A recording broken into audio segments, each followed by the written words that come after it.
di video barusan, kita dapat melihat bahwa di sebuah sawah ada sebuah hama, yaitu tikus. Tikus ini dapat merusak padi. Di sini tikus sebagai konsumen satu, dimana pasti ada juga konsumen duanya, yaitu ular. Ular di sini sebagai pemangsa tikus. Ular juga dimangsa oleh elang yang menjadi konsumen tiga. Namun jika elang tidak mendapat makanan, elang tersebut bisa mati, dan fungsi jamur di sini sebagai dekomposer, yaitu sebagai pengurai bangkai elang.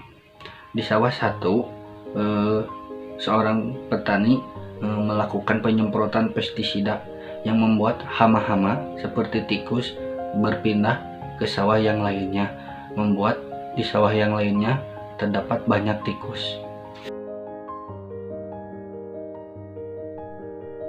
Baik, bismillahirrahmanirrahim. Selanjutnya rantai makanan. Nah, rantai makanan merupakan proses makan dan dimakan yang terjadi pada makhluk hidup secara linear untuk mempertahankan kelangsungan hidupnya.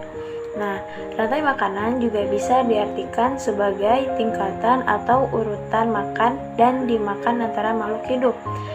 Dalam proses belajar rantai makanan, ada makhluk hidup yang berperan sebagai produsen dan konsumen. Produsen adalah makhluk yang mampu membuat makanannya sendiri. Adapun yang menduduki posisi sebagai produsen yaitu tumbuhan dan fitoplankton. Nah, sementara konsumen dalam rantai makanan berarti makhluk hidup yang mendapatkan makanan dari produsen.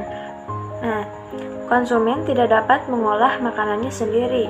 Nah, mereka hanya bisa melakukan kegiatan konsumsi saja.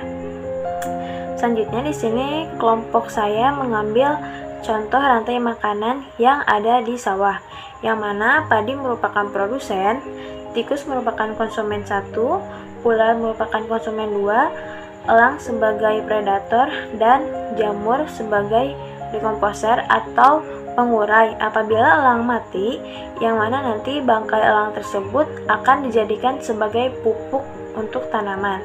Nah, berbeda dengan rantai makanan, jaring-jaring makanan adalah hubungan antara rantai makanan dan apa yang dimakan spesies dalam sistem ekologi.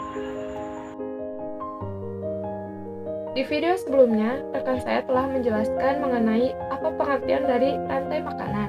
Nah, di sini saya akan menjelaskan mengenai perkembangan rantai makanan di ladang.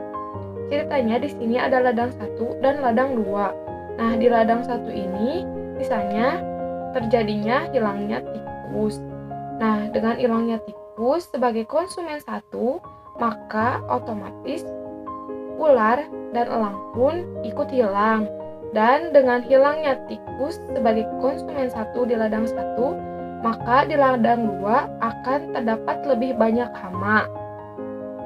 Dan ular dan elang pun akan mendapatkan makanan yang lebih banyak. Adapun pengembangan lainnya yaitu misalnya terjadi kebakaran di suatu ladang.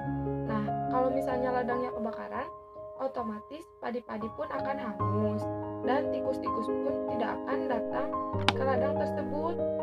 Nah, dengan hilangnya tikus ini, otomatis ular dan elang pun akan ikut mati. Maka dari itu, peran dekomposer sebagai pengurai akan menguraikan bangkai-bangkai elang, yang mana hasil uraian tersebut dapat dimanfaatkan oleh petani sebagai penyubur dari tanaman.